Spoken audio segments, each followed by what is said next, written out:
Hi viewers, அனைவருக்கும் வணக்கம்.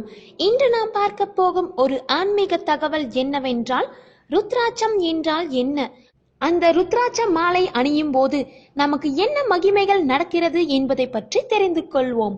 ருத்ராட்சம் என்பது ஹீலியோகார்பஸ் கனிட்ரஸ் என்ற பெயருள்ள மரத்தின் விதையாகும்.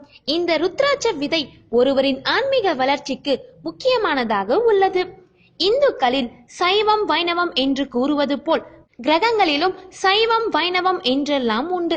சூரியன், சனி, செவ்வாய், குரு ஆகியவை சிவகோத்திரம் என்றும், சனியை இரண்டு பக்கத்திலும் வைக்கலாம். செவ்வாய், குரு, சூரியன் ஆகிய மூன்றும் சைவ கிரகங்கள், சைவ கடவுள்கள் ஆகும். செவ்வாய் முருகன், குரு தட்சிணாமூர்த்தி, சூரியன் சிவனுக்குரியவர்கள். இந்த ஆதிக்கம் உடையவர்கள் எல்லாம் ருத்ராட்சம் அணிந்தால் பிரம்மாண்டமாக முன்னுக்கு வருவார்கள். ருத்ராட்சத்தை பற்றிய குறிப்புகள் சிவபுராணம், தேவி பாகவதம், லிங்க புராணம் போன்ற நூல்களில் காணப்படுகின்றன. திரிபுராசுரன் என்ற அரக்கனை கொன்று தேவர்களை காப்பதற்காக சிவபெருமான் 33 லட்சம் ஆண்டுகள் கண்களை திறந்தபடி தவம் இருந்தார். தவத்தின் முடிவில் கண்களை மூடிய போது அதிலிருந்து விழுந்த துளிகளில் ருத்ராட்சம் உற்பத்தியானது. ருத்ராட்சம் என்ற சொல்லுக்கு சிவனின் கண்கள் என்று பொருள். இது பற்றிய தகவல் தேவி பாகவதம் நூலில் சொல்லப்பட்டுள்ளது. ருத்ராட்ச மணிகளுக்கு ஆழ்ந்த கோடுகள் உண்டு. அதனையே முகங்கள் என்று சொல்வர். ஒரு கோடு இருந்தால் ஒரு முகம் என்றும், 5 கோடுகள் இருந்தால் 5 முகம் என்றும் கூறுவர். இந்த மணிகளுக்கு இயற்கையாகவே துவாரங்கள் உண்டு. ருத்ராட்ச மணிகள் 3 நிறங்களில் உண்டு. செம்மை நிறம், கருப்பு நிறம், வெளிர் மஞ்சள் நிறம் ஆகும். ருத்ராட்ச மணிகளை கொண்டு சித்த மருந்துகளும் தயாரிக்கப்படுகின்றன. இதுவே ருத்ராட்சம் என்றால் என்ன என்பதற்கான விடையாகும். அடுத்ததாக நாம் பார்க்க போவது, அந்த ருத்ராட்ச மாலையை அணிந்தால் நமக்கு என்ன மகிமை நடக்கும் என்பதை பற்றி பார்ப்போம். ருத்ராட்சத்தை யார் வேண்டுமானாலும் அணியலாம். எல்லா நேரத்திலும் அணிந்திருக்கலாம். நீர் பருகும் போதும், உணவு உண்ணும் போதும், தூங்கும் போதும் என எல்லா காலத்திலும் ருத்ராட்சம் அணிந்திருக்கலாம் என்று சிவபெருமானை கூறியுள்ளதாக சிவபுராணம் தெரிவிக்கிறது. சிறுவர் சிறுமியர் ருத்ராட்சம் அணிவதால் அவர்களின் படிப்பு திறமை பளிச்சிடும்.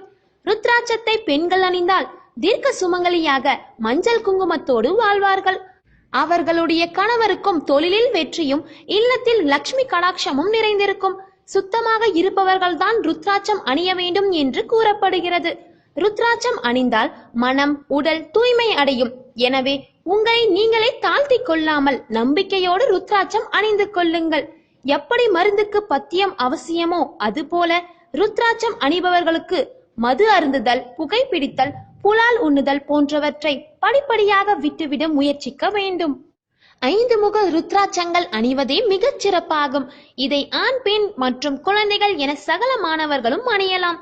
5 முக ருத்ராட்சத்திலேயே மற்ற எல்லா முக ருத்ராட்சங்களினால் கிடைக்கின்ற பலன்களும் அடங்கிவிடும். பெண்களின் பெருந்தெய்வமாக விளங்குபவள் ஆதிபராசக்தி. நமக்கு வழிகாட்டுவதற்காக தானே அம்பிகையே ருத்ராட்சம் அணிந்து கொள்கிறார். பெண்கள் தாராளமாக அம்பிகை காட்டும் வழியை பின்பற்றி ருத்ராட்சம் அணியலாம். ருத்ராட்சத்தை அணிந்து கொண்டவர்கள் சிவ குடும்பத்தில் ஒருவராவார். சிவபெருமான் தன் குடும்பத்தில் இருப்பவர்களுக்கு கஷ்டத்தையும் துன்பத்தையும் கொடுப்பாரா? அதனால் யார் என்ன சொன்னாலும் கண்டிப்பாக ருத்ராட்சத்தை அணியலாம். ருத்ராட்சத்தை அணிந்த பின் எந்த சூழ்நிலையிலும் கலற்ற வேண்டியதில்லை. நெற்றியில் திருநீர் அணிந்து ஓம் நம சிவாய சொல்லி வந்தாலே போதுமானதாகும். நீராடும் போது ருத்ராட்சம் அணிந்திருந்தால் கங்கையில் குளித்த புண்ணியம் கிடைக்கும் என்கிறது புராணங்கள். கங்கையில் மூழ்கினால் பாவம் போகும் என்பது நம் அனைவருக்கும் தெரியும். ருத்ராட்சம் அணிவதால் கொடிய பாவங்கள் தீரும். நம் வாழ்வில் ஏற்படும் துன்பங்களும் படிப்படியாக குறைந்துவிடும். ருத்ராட்சம் அணிபவருக்கு லக்ஷ்மி கடாட்சம், செய்யும் தொழிலில் மேன்மையும், சகலவிதமான ஐஸ்வர்யங்களும் ஏற்பட்டு பகவானின் பேரின்பமும் ஆனந்தமும் கிடைக்கும் என்று சிவ மகா புராணம் கூறுகிறது. இது மட்டுமல்ல, ருத்ராட்சம் அணிவதால் இதய நோய், இரத்த அழுத்தம், சர்க்கரை நோய், புற்றுநோய் போன்றவற்றின் தீவிரம் குறையும் என்கிறார்கள்.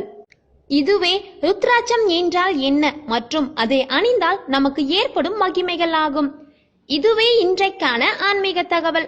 இந்த மாதிரி பல ஆன்மீக தகவலை தெரிஞ்சுக்கணும்னா எங்க சேனலை சப்ஸ்கிரைப் பண்ணுங்க.